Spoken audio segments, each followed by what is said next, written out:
Bab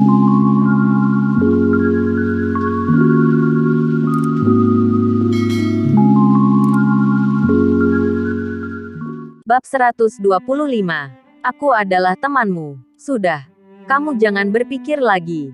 Tenang. Qinlang melihat kondisi Aswai tidak baik. Dia lalu memegang bahunya dan menghiburnya. Emosi Aswai akhirnya menjadi lebih tenang. Aku tanya kamu satu pertanyaan. Menurut kamu, siapa di antara aku dan Liang Hui yang lebih menatapmu dengan normal? Aswai berpikir dalam hati. Dengan serius. Kemudian dengan pelan berkata, kamu, baik. Qinlang tidak memberikan komentar apapun. Dia merasa Aswai bisa menilai dengan benar. Sudah termasuk kemajuan yang besar. Apakah kamu merasa semua hal yang kamu lakukan dengan Liang Hui adalah benar? Tidak. Tapi dia adalah tuanku dan juga penyelamatku. Aku harus mendengarkan kata-katanya, kata Aswai dengan bingung. Aku tetap pada kata-kata tadi. Pemikiran kamu sudah dicuci otak olehnya. Aku berharap mulai sekarang kamu tidak membantunya melakukan kesalahan lagi. Qinlang menatap Aswai dengan serius. Kemudian melanjutkan.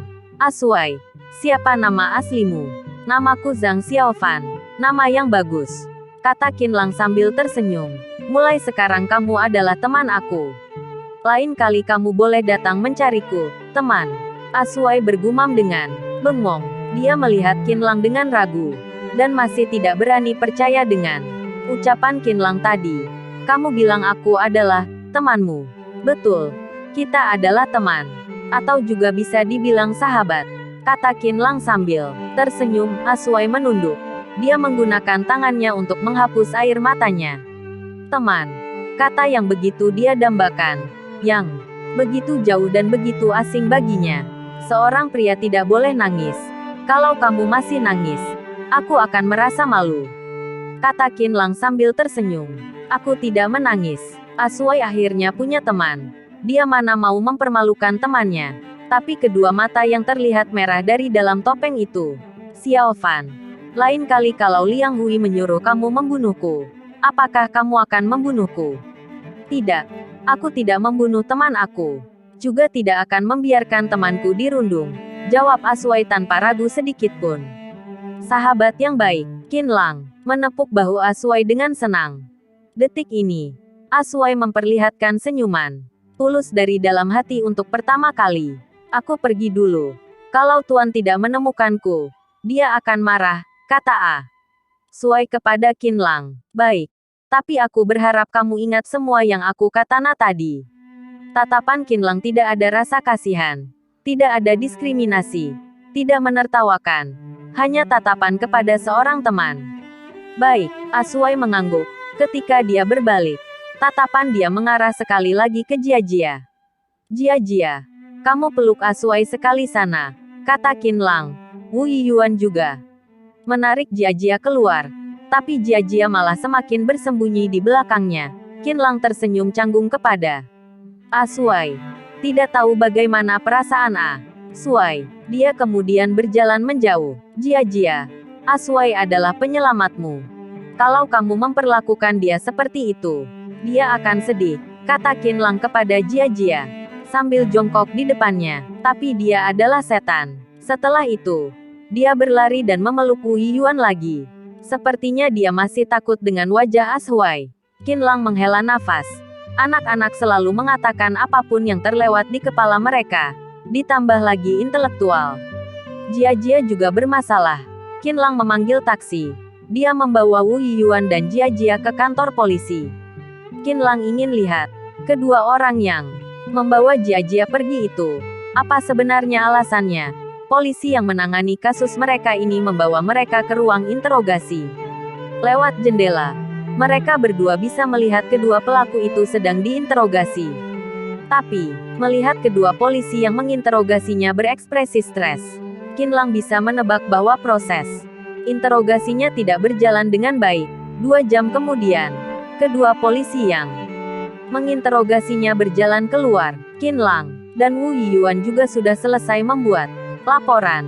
Qinlang bertanya tentang hasil interogasinya. Mereka berdua sepertinya sudah orang berpengalaman. Mereka terus berbelok-belok jawabnya. membuat kami sangat susah untuk mendapatkan jawaban. Tapi kalian tenang saja. Kami sudah mendapatkan bukti yang cukup. Pasti cukup untuk memasukkan mereka ke dalam penjara. Kedua polisi itu menjamin kepada Qin Lang. Terima kasih Pak Polisi, kata Qin Lang. Dengan sopan, Wu Yiyuan juga mengangguk. Tanda terima kasih. Jia masih saja meminta peluru pisang kepada dua orang polisi tadi. Kita pulang dulu, kata Qin Lang. Kepada Wu Yiyuan, mendengar penjelasan polisi, sepertinya hari ini tidak akan ada hasil. Sekarang juga sudah mulai gelap. Mereka harus pulang. Ketika mereka sedang berjalan keluar dari ruangan kantor, keluar seorang pria berumur 40-an tahun. Semuanya langsung melihat ke arahnya. Pak Ketua Wu, bos, pria parubaya itu sebenarnya adalah kepala kantor polisi. Dia hanya menganggukkan kepalanya untuk menyapa bawahannya. Dia mengerutkan alisnya dengan dalam dan tidak tahu apa yang dia pikirkan. Kepala polisi memanggil dua polisi yang mengurusi kasus Jia ke sisinya, membisikkan beberapa patah kata kepada mereka dan akhirnya melambai pergi. Kedua petugas polisi berjalan ke ruang penahanan dengan ekspresi yang sangat tidak rela. Kepala polisi melihat ke arah Qin Lang, kemudian mendekat. Maaf, bukan aku tidak mengikuti aturan, tapi tekanan dari atasan sangat kuat. Bukan aku seorang kepala polisi yang kecil ini bisa atur. Aku sarankan, kalau beneran tidak bisa, kalian harus minta maaf kepada orang yang kalian singgung. Qin Lang dan Wu Yiyuan tidak mengerti kenapa Pak Kepala Polisi memberitahu mereka hal ini. Tapi mereka melihat dua orang pelaku itu keluar dari ruang penahanan. Pak Ketua. Mereka sudah dilepas. Wu Yiyuan memegang tangan Qin Lang dan bertanya kepada kepala polisi dengan kaget. Kepala polisinya bisa bilang apa lagi? Hehe, wanita cantik, kita bertemu lagi. Salah satu pelaku berjalan ke depan Wu Yiyuan dan berkata dengan genit, cepat pergi dari sini. Kepala polisi berteriak dengan kesal. Di depan dia masih berani begitu sombong. Sama sekali tidak menganggapnya. Pak Ketua Wu, sebaiknya kamu lebih sopan dengan kami. Kalau Tuan Muda mau mencabut topi jabatanmu ini, itu hanya urusan satu kata saja. Pelaku itu berkata kepada kepala polisi ini dengan sombong. Dia menebak bahwa jika mereka bisa lepas, pasti karena efek Tuan Muda mau. Kepala polisi hanya bisa melototnya untuk melepaskan emosinya. Dia juga tidak berani mengatai kedua pelaku ini. Hei, penakut, pelaku itu berkata dengan ekspresi sombong. Dia kemudian mengalihkan pandangannya ke arah Jia, yang bersembunyi di belakang Wu Yiyuan. Dengan ekspresi jahat berkata, Nona kecil, kali ini tidak berhasil membawamu pergi. Lain kali kamu harus hati-hati. Paman akan datang mencarimu lagi. Sambil berkata, dia ingin mencubit pipi Jia lagi. Sesosok bayangan berdiri di depannya. Ketika dia mengangkat kepalanya dengan kesal, dia lalu melihat ekspresi Qin Lang yang seperti sedang tersenyum. Walaupun mereka pernah dihajar oleh Qin Lang, tapi sekarang ada Tuan Muda Mao yang membantu mereka. Mereka tidak takut. Awas, apakah kamu tahu aku orangnya siapa? Kalau tidak mau pergi, aku jamin kamu pasti tidak akan selamat.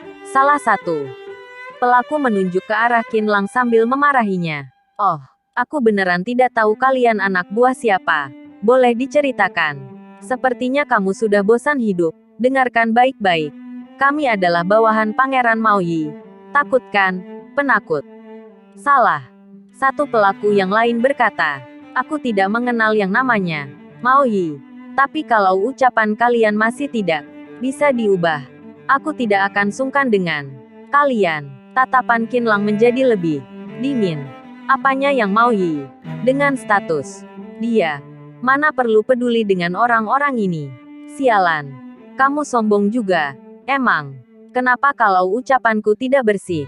Kalau berani sini pukul aku. Penakut. Salah satu pelakunya loncat-loncat di depan Qin Lang. Pak, tinju Qin Lang langsung mendarat di wajahnya dan membuat dia terjatuh ke lantai. Sialan. Kamu beneran pukul. Yang satunya terlihat kaget.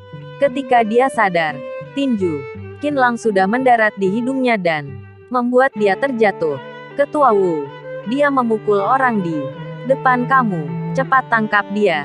Dua pelaku itu langsung melapor ke kepala polisi itu. Pak Ketua, Anda sudah dengar sendiri.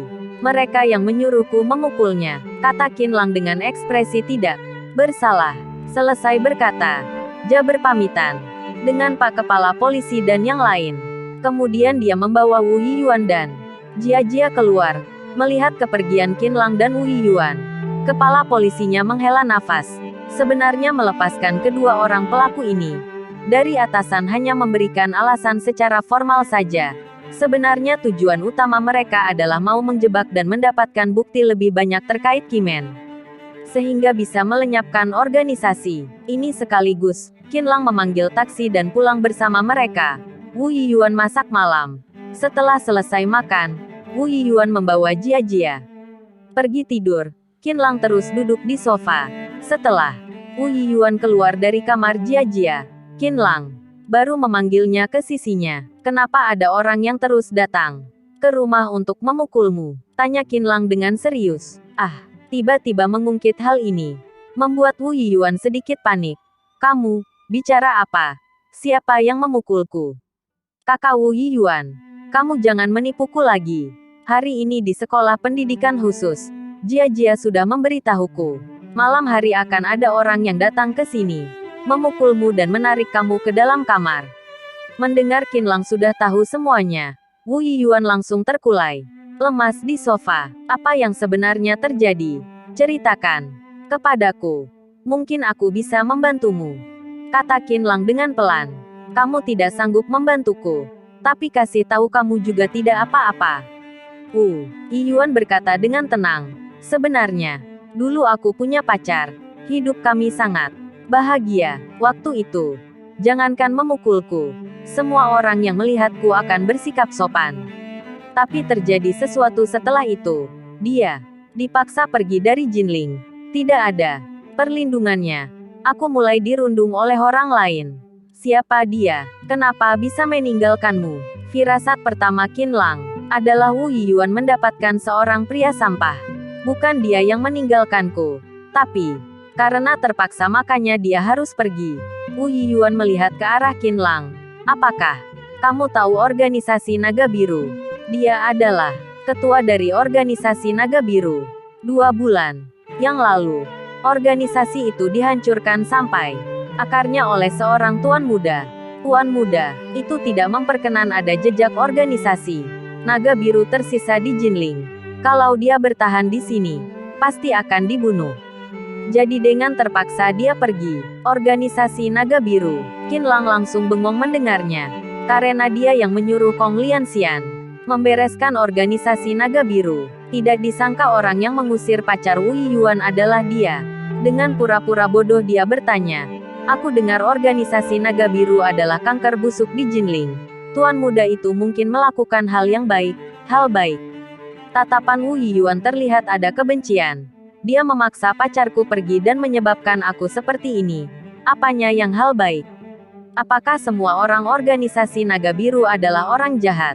Pacarku adalah orang baik yang tulus. Setelah organisasi Naga Biru dihancurkan, semua organisasi besar dan kecil mulai bangkit. Setelah pacarku pergi, mereka tidak ada ketakutan lagi dan datang ke rumahku untuk meminta uang perlindungan pada malam hari. Aku seorang wanita mana mungkin menjadi lawan mereka. Berbicara sampai sini, air mata Wu Yiyuan langsung terjatuh dengan deras. Bab 126. Wanita tua yang misterius. Kakak Wu Yiyuan. Maaf. Melihat Wu Yiyuan yang terus menangis, Qin Lang tanpa sadar bergumam. Kenapa kamu minta maaf? Wu Yiyuan menatap Qin Lang dengan mata berair. Orang yang harus minta maaf adalah orang itu. Kalau bukan tuan muda itu, kalau bukan dia, sekarang aku juga tidak akan menjadi seperti ini. Mendengar hal ini, membuat hati Qin Lang semakin sakit. Dia sudah menghancurkan seorang wanita baik. Terus di kantor polisi tadi, Mao Yi. Yang mereka bilang itu siapa? Apakah kakak Wu Yiyuan tadi? Qin Lang menenangkan emosinya dan bertanya lagi. Kamu masih mahasiswa, jadi pantas tidak tahu. Wu Yiyuan menghapus air matanya. Setelah organisasi Naga Biru dilenyapkan, Dunia bawah tanah di kota Jinling penuh kekacauan. Setelah perang, kondisi sekarang pelan-pelan menjadi stabil. Kimen adalah organisasi paling kuat di dunia bawah tanah kota Jinling untuk sekarang. Dan Mao Yi ini adalah salah satu ketua dari organisasi itu. Kimen, Qinlang bergumam. Sekarang dia sedang berpikir bagaimana untuk menghadapi mereka. Kimen ini berkembang hingga tahap sekarang. Mereka telah menerima sebagian besar sumber daya dari organisasi Naga Biru sebelumnya dan sumber daya asli mereka lebih kuat dari organisasi Naga Biru yang asli. Pimpinannya, Liki, ucapannya di Jinling lebih kuat dari wali kota. Kamu dapat menemukan toko yang agak terkenal di Jinling. 80% harus membayar mereka. Mao Yi adalah orang yang berkuasa di bawah Li Qi. Dia sangat kuat. Aku tidak tahu mengapa diperhatikan olehnya. Alasan Wu Yiyuan menjadi perhatian mereka bukannya mudah. Hanya karena dia terlalu cantik. Kakak Wu Yiyuan, mulai sekarang, kamu tidak akan diganggu oleh orang-orang seperti itu lagi, kata Qinlang kepada Wu Yiyuan dengan serisu. Dia merasa sangat bersalah kepada Wu Yiyuan. Baik, jawab Wu Yiyuan dengan pelan. Hatinya walaupun terharu. Tapi dia tidak menganggap ucapan Qinlang. Dia hanya seorang mahasiswa. Pihak lawannya adalah orang dari Kimen. Bagaimana Qinlang bisa melindungi dirinya? Pong pong pong. Tiba-tiba pintunya dipukul dengan kencang dari luar. Buka pintunya. Wu Yiyuan. Buka pintu, itu Dial. Ekspresi Wu Yiyuan langsung menjadi sangat ketakutan. Mao Yi kah? Tanya Qinlang sambil mengerutkan keningnya. Betul. Kamu cepat sembunyi. Kalau dia melihatmu pasti akan menghajarmu. Wu Yiyuan tahu apa yang akan terjadi kalau Mao Yi melihat Qinlang. Aku tidak takut. Aku sudah berjanji kepada Jia Jia. Tidak akan membiarkan kalian dirundung lagi. Tatapan Qinlang sangat tegas. Ketika dia selesai bicara, dia merasa ujung bibirnya sedikit basah. Wu Yiyuan jinjik dan dengan pelan mencium bibirnya, membuat Qinlang bengong. Terima kasih. Aku sangat terharu kamu begitu baik denganku. Tapi sekarang bukan waktunya sok pahlawan. Wu Yiyuan langsung mendorongnya ke kamar ketika dia masih bengong dan mengingatkannya. Jangan keluar dalam kondisi apapun. Kalau tidak aku tidak bisa menyelamatkanmu. Kakak Wu Yiyuan. Ketika Qinlang masih ingin berbicara, Wu Yiyuan sudah menutup pintunya. Cepat buka pintunya. Kalau tidak aku akan menendangnya. Pintu masih digedor dengan keras. Mao Yi berteriak dengan kencang dari luar. Lia, El. Wu Yiyuan mengatur emosinya dan membuka pintunya. Seorang pria parubaya yang tinggi besar berjalan masuk. Dengan kepalanya yang botak, dia memakai baju hitam. Lengannya yang tertutupi oleh tato. Dia adalah ketua dari Kimen. Mao Yi. Kak Mao Yi. Kenapa Anda datang ke sini? Wu Yiyuan menyapanya. Walaupun dia tersenyum, tapi senyumannya begitu terpaksa dan pelan-pelan mundur ke belakang. Kenapa aku datang? Hei, pertanyaan kamu bagus. Mao Yi tersenyum dingin kepada Wu Yiyuan. Aku jomblo dan kamu juga. Emang bisa ada urusan apa lagi? Dia mendekat ke Wu Yiyuan. Silakan duduk. Aku bawakan air. Wu Yiyuan sangat hati-hati dengan Mao Yi. Air. Aku memang haus sekarang. Tapi tidak bisa diselesaikan dengan air. Bola. Mata Mao Yi terus berputar di tubuh Wu Yiyuan. Dia tiba-tiba memeluk Wu Yiyuan. Tapi karena Wu Yiyuan langsung menghindar, Mao Yi tidak mendapatkannya. Lari lagi. Yiyuan. Waktu itu kamu ada perlindungan organisasi Naga Biru. Aku menyukaimu. Tapi waktu itu Kimen di tempat aku setia masih organisasi level 2. Aku mengerti kamu tidak menyukaiku. Tapi sekarang seluruh Jinling berada di kekuasaan Kimen. Kamu masih bersembunyi dariku. Apa maksudnya? Kalau kamu ikut aku jamin pasti lebih keren dari yang dulu. Kakak Mao Yi. Aku hanya hidup dengan tenang. Tolong lepaskan aku, lepaskan kamu. Hehe, tatapan Mao Yi menjadi dingin. Boleh, yang aku mau tidak banyak. Kalau kamu bisa menemani aku dengan baik malam ini, aku akan melepaskanmu. Sambil berkata, Mao Yi langsung memeluk Wu Yiyuan. Kali ini dia tidak bisa menghindar. Lepaskan aku. Wu Yiyuan memberontak di pelukannya. Tapi dia seorang wanita. Mana mungkin melawan tenaga Mao Yi yang kasar itu. Harum sekali. Mao Yi menyandarkan hidungnya dan mengendus leher Wu Yiyuan dengan rakus. Dia menggenggam tangan Wu Yiyuan erat-erat. Dengan senyum tak senonoh di wajahnya, dia memeluk Wu Yiyuan ke sofa, melepas setengah lengan hitamnya dan melemparkannya ke atas Wu Yiyuan. Lepaskan. Wu Yiyuan menendang dan memukul. Tapi Mao Yi sudah menciumnya beberapa kali di pipi dan ketika Mao Yi mau melepaskan baju Wu Yiyuan, Pong, kepala Mao Yi dipukul oleh kayu. Ayo. Mao Yi berdiri sambil mengelus kepalanya. Ketika berdiri dia melihat seorang putri berumur 12-13 tahun. Gadis ini memakai baju tidur dan di tangannya ada sebatang tongkat golf. Ibu, aku bantu pukul. Jia mengarahkan tongkat golfnya ke Mao Yi. Dia kelihatan sangat tegang. Apalagi melihat seluruh tato di tubuhnya. Dia semakin takut. Dasar bocah. Sini kamu. Mao Yi berjalan ke arah Jia. Jia sekali lagi mengayunkan tongkat golf ke dia. Tapi kali ini, dia tidak bisa memukulnya dan malah direbut oleh Mao Yi dan dilempar ke samping. Sudah bosan hidup, Mao Yi mengangkat Jia dengan satu tangan. Kemudian memukul pantat Jia dengan keras. Membuat Jia berteriak kesakitan. Sialan. Mao Yi melempar Jia ke sofa. Jia yang terpental dari sofa terjatuh ke lantai. Jia, kamu tidak apa-apa. Wu Yiyuan mengangkat Jia dengan sakit hati. Air matanya sudah keluar dari tadi. Jia berani berkelahi dengan orang yang kejam ini demi dia. Aku sangat baik ibu. Kamu sakitkah? Aku terlalu bodoh. Tidak bisa menang dari orang jahat ini. Kata Jia sambil menyeringai. Dia jatuh dari ketinggian 2 meter. Mana mungkin tidak sakit. Kalian ibu dan anak berdua. Hehe. Hari ini aku Mao Yi beruntung. Ada wanita cantik yang muda dan juga yang matang ini menemaniku. Pasti akan sangat puas. Kata Mao Yi dengan senyuman genit. Dia sambil melepaskan celananya. Sambil berjalan ke arah Wu Yiyuan mereka. Aku akan membuat kalian berdua mencapai puncak. Perasaan itu akan membuat kalian tidak terlupakan seumur hidup. Jia, kamu cepat pergi ke kamar tidur. Wu Yiyuan mendorong Jia. Sekarang sudah tidak ada yang bisa menahan Mao Yi. Wu Yiyuan hanya bisa membiarkan dirinya disiksa olehnya.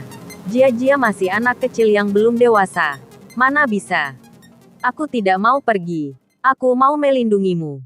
Jia masih tidak mengerti apa yang akan dilakukan Mao Yi kepadanya. Dia punya satu prinsip, yaitu tidak boleh membiarkan ibunya terluka. Dia melotot ke arah Mao Yi dengan kesal. Kamu jangan kemari. Aku bisa memukulmu sampai mati. Kalian tidak akan bisa kabur. Kesini sayangku. Biarkan aku menyayangi kalian.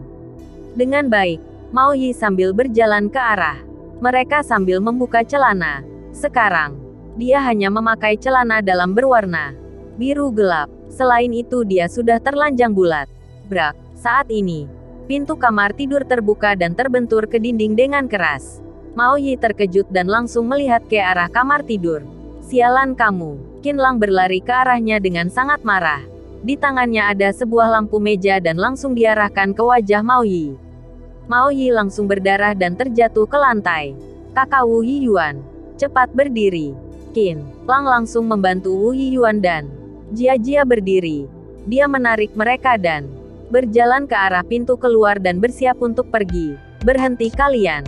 Rambut Qin Lang ditarik dari belakang dan membuatnya terjatuh. Mao Yi yang berlumuran darah menimpa Qin Lang ke lantai. Pergi. Cepat pergil. Qin Lang berteriak ke arah Wu Yiyuan di depan pintu. Saat ini, Qin Lang yang terpicu amarah hanya ingin Wu Yiyuan mereka bisa kabur dari sini. Walaupun dia dipukul sampai mati di sini, dia juga tidak ada penyesalan. Qin Lang, kakak Qin Lang, Wu Yiyuan dan anaknya sama-sama menangis. Orang ini bisa melindungi mereka ketika dirinya berada di situasi berbahaya. Bagaimana dia bisa tidak terharu? Jia, Kita pergi. Wu Yiyuan tahu kalau dirinya berada di sini juga tidak bisa membantu apa-apa. Malahan bisa menyia-nyiakan perlawanan Qinlang. Wu Yiyuan menarik Jia Jia dan pergi dari sini dengan cepat. Sialan. Mao Yi yang penuh dengan darah terlihat sangat menyeramkan. Dia mengangkat tinjunya yang terlihat sangat besar itu dan mengarahkan ke wajah Qin Lang. Pong. Qinlang menghindarnya. Lantainya hancur oleh tinju Mao Yi. Qinlang kaget. Dia harus fokus 100%. Kalau tidak, mungkin dia akan mati di tangan Mao Yi. Qinlang mengambil kesempatan untuk mengaitkan kepala Mao Yi dengan kakinya dan menjentikkannya sekuat yang dia bisa dan Mao Yi jatuh ke tanah. Qinlang dengan cepat berdiri. Dia berlari ke pintu dengan panik. Pong. Dia langsung menutup pintunya. Qinlang bersandar di belakang pintu dan akhirnya bisa menghela nafas dengan lega. Qinlang baru tahu. Sekarang dia berada di dapur. Dan di dalam dapur berdiri seorang wanita tua yang kecil. Dia memiliki tinggi sekitar 1,50 meter ancam. Rambutnya diikat ekor kuda dua sisi. Rambutnya lebih banyak putih daripada hitam. Dia memakai gaun antik merah dan wajahnya penuh dengan keriput. Saat ini, dia sedang memegang roti dan melihat ke arah Qinlang. Ekspresinya terlihat sedikit lemah, tapi auranya sangat tegas. Dia menatap Qinlang dengan mata seperti elang, berhadapan dengan wanita aneh yang tiba-tiba muncul ini. Qinlang sangat kaget, pria yang muda sekali. Wajah wanita tua itu tiba-tiba memperlihatkan senyuman aneh. Suaranya terdengar begitu tua, terdengar seperti suara dari 100 tahun lalu. Tiba-tiba wanita tua itu membuang rotinya.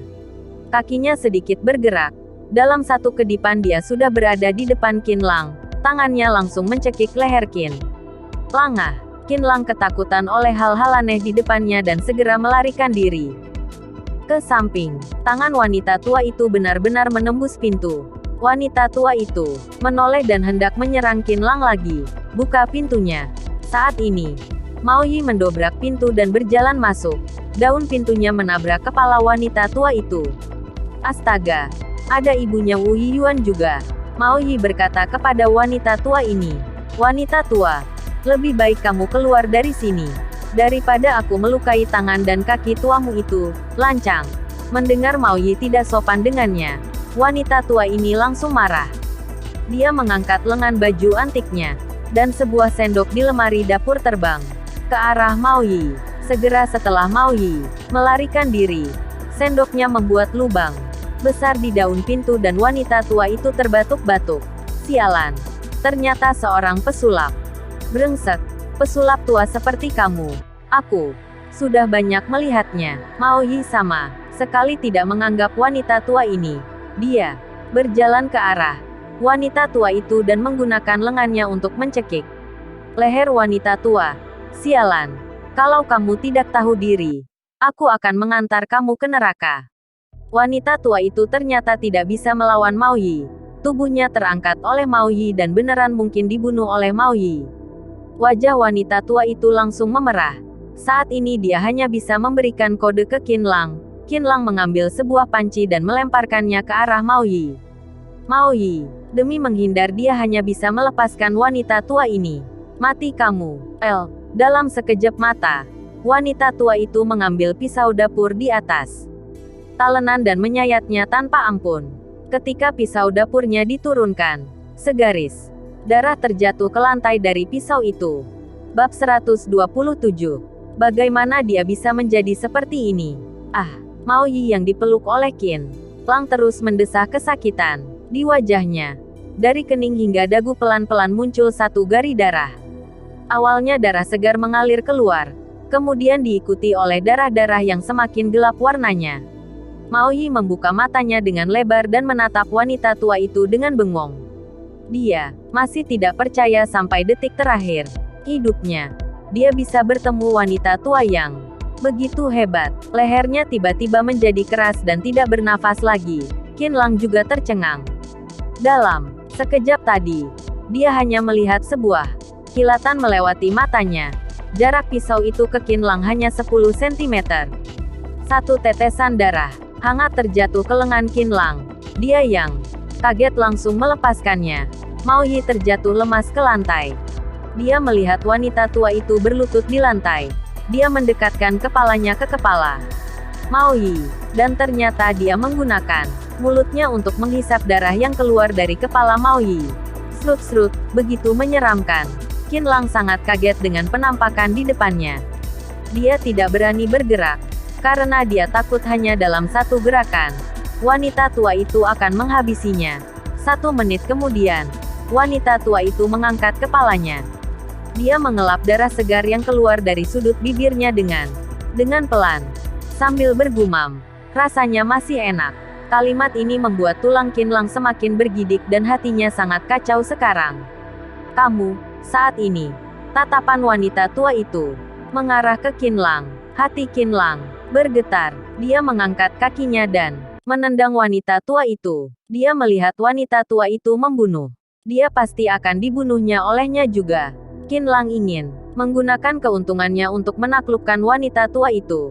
Setidaknya untuk menciptakan kesempatan untuknya kabur.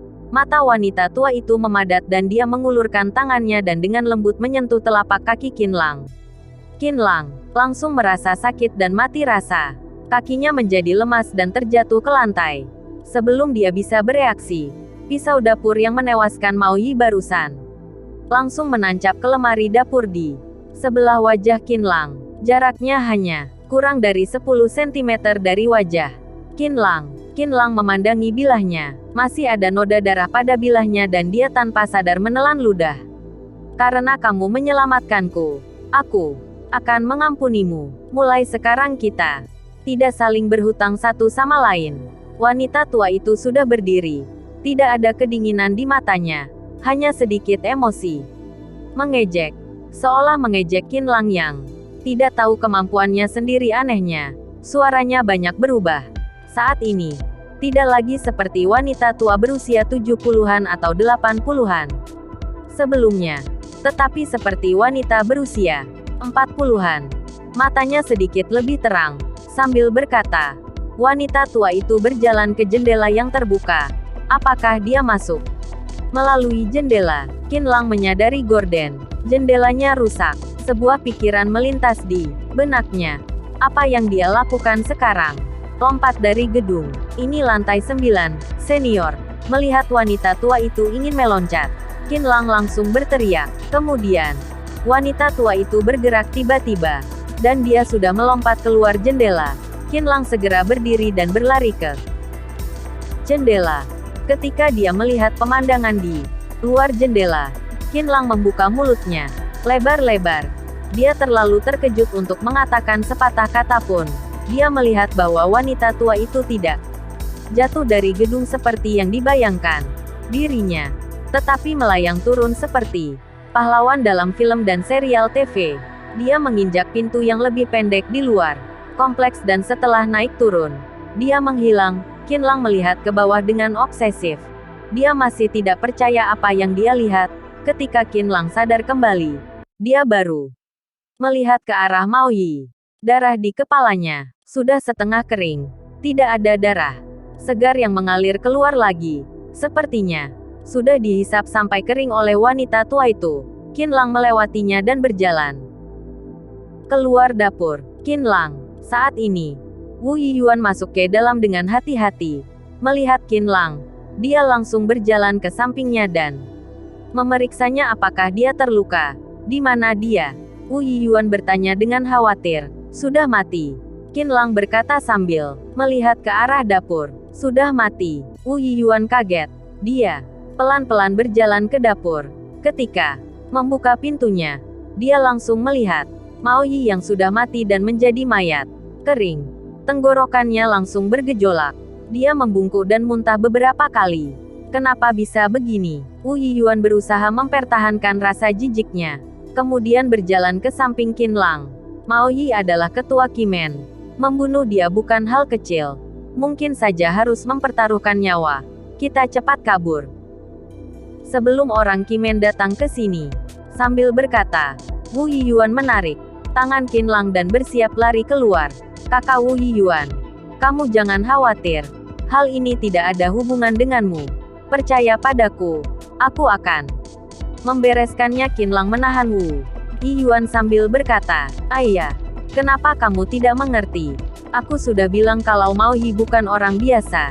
Dia adalah ketua Kimen. Kalau Kimen memeriksanya, mungkin akan muncul korban. Apakah kamu mengerti?" Kata Wu Yiyuan dengan panik. Dia merasa Qinlang hanyalah seorang mahasiswa yang tidak tahu apapun. Tidak mengerti dengan masyarakat sekarang. Dengarkan aku. Kamu harus dengarkan aku. Aku tahu mungkin kamu tidak percaya. Tapi mohon percaya setiap kata yang akan aku katakan sekarang. Semuanya ini benar. Walaupun aku membunuh Mao Yi, Kimen juga tidak berani menyentuh satu jariku. Aku akan membereskannya dengan baik. Oke, kata Qinlang sambil memegang bahu Wu Yiyuan. Melihat Qinlang begitu yakin, Wu Yiyuan juga tidak tahu harus bilang apa lagi. Baiklah, sekarang kamu dan Jia pergi ke hotel dulu. Serahkan hal ini kepadaku, kata Qinlang sambil membawa Wu Yiyuan keluar. Qinlang kemudian mencari hotel yang paling dekat dan mengatur mereka masuk ke dalam. Keluar dari hotel, Qinlang memesan taksi dan pulang sendiri ke Zisuan Guest House. Dia menyuruh Shen Wanqian datang bertemu dengannya. "Tuan muda, Anda ini."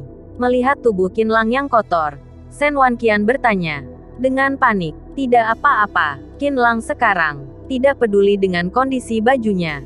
Perhatian dia masih di Mao Yi. Kalau sampai polisi yang menemukannya dulu dan mendatangkan banyak media, hal ini tidak akan mudah diberesin lagi. Kamar 903, Unit 1, Gedung 2, Kompleks Huai Hebei. Di dapurnya ada sebuah mayat.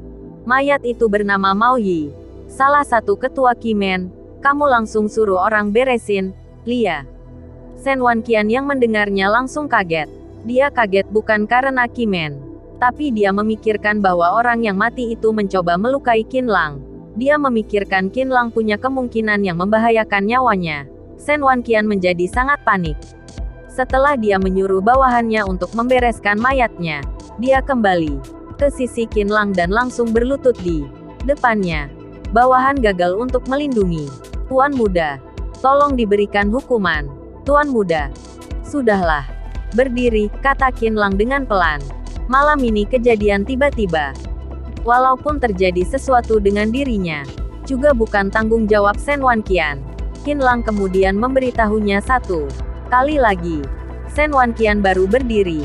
"Aku tanya, kali ini orang yang mati adalah ketua dari Kimen. Apakah akan sulit dibereskan?" "Tuan muda, Anda terlalu khawatir. Kimen hanyalah sebuah organisasi yang baru terkenal. Kalau mau dibilang, jika bukan karena Anda meminta bagian kekuatan kita untuk melenyapkan organisasi Naga Biru, Kimen juga tidak mungkin terkenal. Kalau Anda mau melenyapkan mereka hanya sebentar saja." Shen Wanqian sama sekali tidak menganggap Kimen. Qinlang mengangguk, seperti yang Shen Wanqian katakan, mengingat bagian kekuatan tim ketiga distrik Huadong yang pernah datang menyelamatkan dirinya di Universitas Jinling.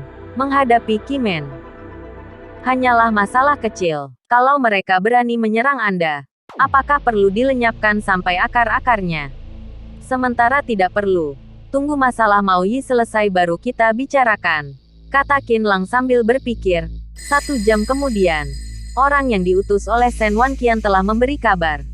"Tuan muda, lokasi sudah dibereskan. Sekarang orang kita sudah membereskan rekaman CCTV Anda dan Mao Yi yang masuk ke kompleks itu. Dan bagian informasi kita mendapatkan info bahwa Mao Yi tidak memiliki keluarga. Jadi tidak ada yang akan lapor polisi. Sekarang orang yang mungkin menyadari kehilangannya adalah orangnya, Kimen. Kalau mereka punya gerak apa, kita pasti bisa tahu dalam waktu paling cepat." "Kerja bagus. Terima kasih atas kerja kerasnya. Kamu kembali dulu. Aku juga sedikit lelah. Masalah malam ini akhirnya selesai." Ketika Shen Wanqian kembali, Qinlang masuk ke kamarnya dan tidur. Setelah melewati 2 hari dengan tenang, kematian Mao Yi seperti tidak pernah terjadi. 2 hari ini, Wu Yiyuan dan anaknya terus berada di hotel. Qinlang juga terus memperhatikan pergerakan Kimen. Menurut laporan Shen Wanqian, Kimen sudah mulai mengutus orang untuk mencari Mao Yi. Hari ini, Qin Lang keluar dari Zishuang West House. Dia memanggil taksi dan datang ke hotel untuk menjenguk Wu Yuan dan anaknya. Datang ke pusat perkotaan. Qin Lang ingin pergi sarapan dulu. Sebuah restoran bernama Sup Sapi. Suji menarik perhatian Qin Lang. Wajah pintu antik dan bendera yang mengambang di luar membuat orang merasa seperti di dunia lain. Bisnis di restoran sangat bagus. Tempatnya hampir penuh. Qin Lang memesan semangkuk sup daging sapi dan 2 sate. Dia duduk di meja paling sudut. Sementara Qin Lang makan makanan lezat. Ada suara memuji yang terdengar cantiknya. Seperti putri peri. Belum sampai 20 tahun sudah berpenampilan seperti itu. Kalau dewasa siapa yang tahan? Qin Lang mengangkat kepalanya. Dia melihat seorang gadis berjalan masuk. Dia sedang membelakanginya berjalan ke sebuah meja kosong. Walaupun tidak melihat wajah depan gadis ini, tapi hanya melihat tubuhnya, rambutnya, ditambah kulitnya yang mulus itu dan juga pujian orang-orang kepadanya. Qin Lang berpikir, ini pasti wanita cantik itu. Hanya saja baju antik berwarna merah. Ini membuat Qin Lang merasa familiar. Ketika dia sedang bingung, wanita cantik itu pun duduk. Qin Lang akhirnya melihat wajahnya. Tiba-tiba dia tersedak dan memuntahkan sop daging sapinya ke meja. Gadis cantik ini hanya berumur 16,17 tahun. Di bawah alis Willow yang melengkung ada 2 mata yang secerdas bintang malam. Berwarna merah muda dan memiliki bibir yang tipis dan lembut. Dia memiliki 2 kepang yang diikat dengan tali merah di kepalanya. Dia menegakkan pinggangnya dan duduk di sana tanpa tersenyum, tanpa emosional, seperti punya aura tersendiri. Qin Lang terkejut karena dia mengenalinya. Gadis cantik ini adalah wanita tua yang membunuh Mao Yi di rumah Wu Yuan 3 hari lalu. Baju yang dia pakai sekarang sama dengan malam itu. Walaupun dia sudah menjadi gadis berumur 17-18 tahun, tapi Qin Lang bisa memastikan ini adalah tampang mudanya wanita tua itu. Qin Lang langsung menundukkan kepalanya dan meminum supnya. Hatinya merasa takut tapi juga penasaran. Dia melihat wanita tua ini membunuh dan juga melihat kemampuannya yang di luar nalar manusia. Bagaimana kalau dia ingin membunuh Qin Lang? Dan juga, waktu itu dia masih berumur 70-80 tahun. Kenapa tiba-tiba berubah menjadi gadis berumur 17-18 tahun? Gadis itu menyadari Qin Lang yang duduk di sudut. Wajahnya yang tanpa emosi itu tersenyum pelan. Tapi dia hanya melirik ke arah Qin Lang sebentar. Setelah itu dia tidak tertarik lagi dan berteriak ke arah bos restoran. Kenapa sop daging sapi aku masih belum datang?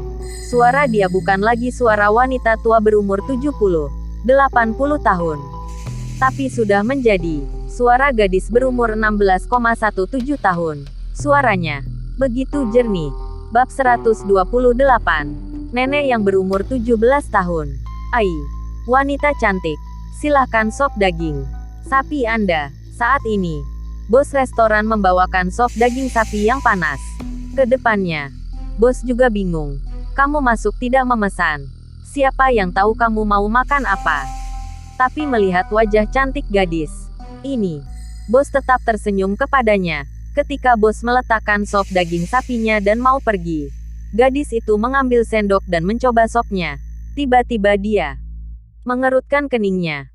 Pak, dia langsung menumpahkan sopnya ke lantai. Daging sapi macam apa ini? Tidak enak sekali. Ganti yang lain, kata gadis itu dengan marah. Kenapa dengan kamu ini? Bos restoran melihat serpihan mangkok dan sup daging sapinya yang berserakan di lantai. Dia mengerutkan keningnya. Wanita ini beneran sangat emosional. Menghancurkan mangkok di restoranku dan bilang gak enak. Mau suruh aku bagaimana? Kamu sedang membicarakan aku. Gadis itu melihat ke arah bosnya. Tatapannya begitu dingin membuat bos restoran menggigil. Tangan gadis itu sedang memegang sumpit dan bersiap melemparnya. Qin Lang yang berada di samping langsung terkejut melihat pemandangan ini. Dia pernah melihat kengerian kekuatan gadis cantik ini. Kalau sumpitnya dilempar, paling bos restoran itu juga akan terluka parah. Kenapa kamu berbicara seperti itu dengan gadis cantik? Kalau dia bilang tidak. Enak ya tidak enak. Saat ini, seorang anak muda berdiri dan berjalan ke depan gadis cantik ini. Dia marah kepada bos restoran itu. Dulu, baru tersenyum ke arah gadis cantik ini. Sambil bertanya, "Hai cantik, sop daging sapi. Mereka memang seperti ini. Kalau tidak, kamu ingin makan apa? Aku yang traktir." Anak muda itu tertarik dengan kecantikan gadis ini dan menggunakan kesempatan ini untuk mendekatinya. "Kamu ingin mentraktirku?" Melihat anak muda ini begitu semangat, gadis cantik ini tersenyum. "Kalau begitu beri aku semangkuk bubur millet." "Dengar tidak? 1 mangkok bubur millet. Cepat pergi." Anak muda itu mengusir bosnya pergi. Kemudian dengan alami duduk di meja gadis cantik itu. Melihat gadis cantik dari jarak sedekat ini, membuat hati anak muda berdetak kencang. Dia beneran sangat cantik. Dengan pakaian yang antik ini, seperti wanita cantik yang keluar dari gambar kuno. Ketika bubur milletnya datang, gadis cantik itu mulai makan sendok per sendok. Orang-orang di dalam restoran semuanya mencuri pandang dengannya. Gerak-geriknya ketika makan membuat orang sangat nyaman. "Cantik, bagaimana dengan bubur milletnya?" Anak muda ini adalah jagoan perayu wanita. Dia merasa gadis berumur 17-18 tahun paling mudah ditipu. Mungkin, setelah makan ini, gadis cantik ini akan tertarik dengannya. Tidak sampai 3 hari, dia bisa membawanya ke ranjang. Sambil berkata, tangan yang dia letakkan di meja mulai pelan-pelan digeser mendekati tangan gadis itu. Dia sudah tidak tahan dengan tangan mulus dan putih yang terpampang di depannya. Jika bisa mendapatkan tangan gadis cantik ini, selanjutnya akan sangat cepat. Gadis cantik itu hanya melirik tangannya. Sepertinya tidak panik sama sekali. Dia masih saja makan bubur millet dengan tenang, dan ketika tangan anak muda itu akan menyentuh tangannya, bibir gadis cantik itu terangkat. Dia mengambil sebutir kacang hijau dari bubur milletnya, dan ketikanya tangannya bergetar, kacang hijau itu terbang keluar seperti peluru, langsung mengenai mata anak muda. "Ah!" Anak muda itu berteriak kesakitan dan terjatuh ke lantai. Dia menutup matanya dan darah segar kelaur dari sela jari-jarinya. "Mataku, mataku." Anak muda itu baru mengerti sekarang bahwa gadis cantik ini adalah orang yang berbahaya. Sekarang selain takut, dia hanya ingin pergi ke rumah sakit dan melihat apakah matanya masih bisa tertolong atau tidak. Orang-orang di restoran melihat mereka dengan bingung dan anak muda itu langsung berlari keluar dengan panik. "Apa yang terjadi?" Matanya berdarah. "Apakah kamu tahu?" "Tidak tahu. Aku tidak melihat apapun." Semua orang tidak tahu apa yang terjadi. Hanya Qinlang yang duduk di pojok. Dengan hati bergetar, dia tahu ini adalah perbuatan gadis cantik itu. Setelah selesai makan buburnya, gadis cantik itu langsung berdiri dan bersiap pergi. Bos restoran langsung berdiri di depannya. "Cantik, kamu masih belum bayar. 1 mangkok sop daging sapi dan 1 mangkok millet. Total 35 yuan. Aku bisa makan di sini adalah keberuntungan kamu. Kamu masih berani meminta uang kepadaku." "Minggir," kata gadis cantik itu sambil mengerutkan keningnya. Sambil berkata, gadis itu langsung mendorong bos restoran dan ingin pergi. Kamu ini, kenapa sama sekali tidak punya sikap baik? Bukannya setelah makan harus bayar?" Bos restoran masih tetap bertahan di depannya. "Lia, kenapa makan tidak bayar? Kamu Sma mana? Bagaimana guru kamu mengajari kamu?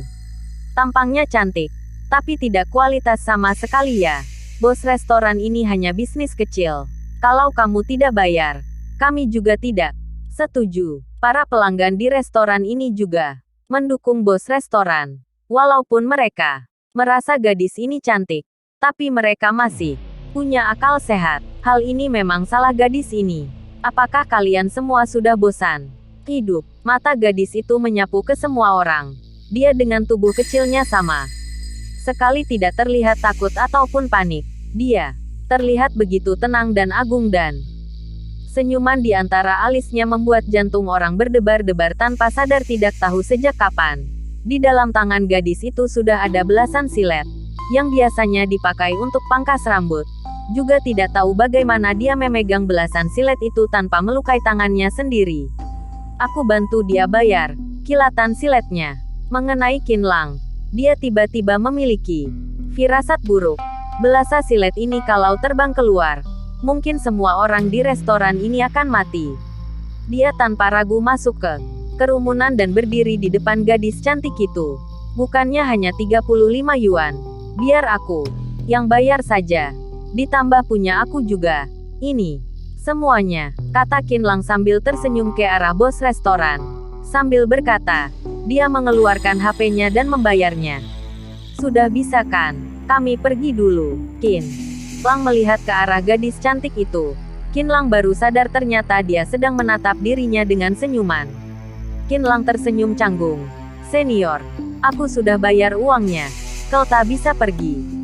Qinlang pernah bertemu wanita tua ini dan merasa kemampuannya sangat kuat. Tanpa sadar dia memanggilnya senior. Silet di tangan gadis itu langsung tersimpan kembali ke lengan bajunya dan berjalan keluar bersama Qinlang. Gadis ini beruntung sekali. Tidak tahu sekolah di mana bisa mengajari murid yang sopan seperti itu. Salah satu pelanggan masih berbisik di belakang mereka. Sebuah bola manik-manik mengenai dadanya dan pelanggan itu langsung terjatuh ke lantai. Dadanya terasa sangat sakit, ketika pelanggan lain masih bingung. Pelanggan yang terjatuh tadi memegang dadanya dan menemukan sebuah bola manik-manik kecil. Itu dari badan dia. Pelanggannya baru ingat. Gadis itu memakai gelang dan bola. Manik-manik itu berasal dari gelangnya. Pelanggan ini dan semua orang lainnya langsung kaget. Mereka melihat ke arah kepergian Qinlang dan gadis itu. Membuat hati mereka mulai terasa takut. Bocah, kamu baik juga. Tiba-tiba gadis cantik itu berkata, Lia. Qinlang masih sedikit khawatir. Gadis cantik ini akan balas dendam dengannya. Dia memandangi gadis cantik yang seperti siswa SMA di sebelahnya dan dia semakin merasa heran. Bagaimana orang ini bisa berubah dari seorang wanita tua menjadi seorang gadis senior? Jika mereka menghentikanmu lagi, apa yang akan terjadi pada mereka? Tidak tahu kenapa, Qinlang selalu merasa tertekan ketika berdiri di samping gadis cantik ini. Mereka semua akan mati, kata gadis itu dengan tenang. Ucapan seperti ini kalau keluar dari mulut anak berumur 17,18 tahun, mungkin akan terasa lucu. Tapi malah membuat Qinlang menarik nafas dalam. Senior, kenapa Anda berubah menjadi seperti sekarang? Qinlang akhirnya mengeluarkan pertanyaan yang terus berada di dalam hatinya. Melihat tatapan gadis yang mengarah ke dia, Qinlang langsung panik dan berkata, Anda tidak mau cerita juga boleh. Hehe, kamu tidak perlu takut. Mungkin selanjutnya aku masih butuh bantuan kamu. Aku bisa berubah seperti sekarang ini. Sebenarnya sangat sederhana. Waktu itu aku terluka. Setelah menghisap darah orang sial itu, tenagaku pelan-pelan pulih dan bisa berubah menjadi muda seperti ini. Anda terluka. Anda adalah seorang praktisi bela diri, tanya Qinlang dengan kaget. Sebagai tuan muda keluarga kaya, Qinlang tahu di dunia ini ada orang seperti ini. Tapi dia tidak pernah bertemu dengan mereka. Tidak disangka orang yang berlatih bela diri bisa sehebat ini. Dalam waktu beberapa hari bisa membuat dirinya menjadi muda kembali. Bela diri, tapi ketika mendengar pertanyaan Qinlang, gadis itu hanya tersenyum menyindirnya. Tidak tahu kenapa, Qinlang tidak berani bertanya lagi. Anda tadi bilang perlu bantuan aku. Bantu seperti apa? Tanya Qinlang. Dirinya dan dia tidak saling kenal. Bagaimana bisa membantunya? Kamu adalah keturunan generasi kedua yang kaya bukan? Melihat ekspresi kaget Qinlang, gadis ini melanjutkan. 3 hari lalu aku membunuh orang sial yang berasal dari Kimen atau apanya itu. Sepertinya dia juga orang penting. Tapi sudah 3 hari berlalu. Semua orang sepertinya tidak menyadari tentang kematiannya. Apakah kamu yang membereskan ia? Anda perlu aku membantu apa? Qinlang semakin merasa wanita ini tidak sederhana. Aku ingin kamu menempatkan aku di tempatmu. Tidak boleh ada yang menggangguku. Setiap hari harus membawa ayam dan kambing hidup kepadaku, kata gadis itu kepada Qinlang. Qinlang sedikit tercengang. Orang ini berbahaya. Kalau menempatkan dia di rumahnya, bukannya sama saja membahayakan dirinya. Kamu takut aku membunuhmu? Gadis itu langsung mengatakan. Pertimbangan dalam hati Qinlang. Hehe, aku sudah membunuh banyak orang puluhan tahun ini. Nyawa orang tidak berarti apa-apa di tanganku. Tapi kali ini aku bisa memberikan janji kepadamu. Kalau kamu mengikuti perkataanku, aku jamin tidak akan melukaimu. Bahkan ke depannya aku akan memberikan kamu keberuntungan besar. Senior tidak perlu khawatir. Aku akan mengikuti kemauan senior, kata Qinlang sambil tersenyum. Berhadapan dengan orang yang begitu misterius, Qinlang tidak punya hak untuk negosiasi dengannya. Kalau tidak setuju, mungkin dalam detik selanjutnya, dia akan menghabisinya. Bocah pintar, sekarang bawa aku ke rumahmu, kata gadis itu kepada Qinlang. Oh ya senior, aku bernama Qinlang. Bagaimana aku memanggil Anda? Tanya Qinlang. Oh, kalau kamu ingin tahu, kamu boleh memanggilku nenek saja, kata gadis cantik itu. Qinlang langsung merasa malu. Sekarang tanpa sadar dia harus mengakui dirinya punya nenek berumur 17-18 tahun. Melihat gadis cantik ini, sebenarnya dia sudah berumur 70-80-an. Dengan terpaksa, Qinlang akhirnya memanggil taksi dan mengantar nenek pergi ke villa di perumahan Pulau Cui. Di jalan dia juga mengikuti perintah nenek untuk membeli seekor ayam hidup. Setelah Qinlang membawa nenek ke villa, dia ingin pergi melihat Wu Yuan dan anaknya. Tapi baru keluar dari kompleksnya, dia menerima telepon dari Yinting. Qinlang, kamu di mana? Beberapa hari ini tidak melihat kamu tinggal di asrama. Aku kasih tahu satu hal dan kamu jangan terlalu senang ya. Adiknya Ren Hao mau datang. Apakah kamu tidak ingin bertemu dengan adiknya?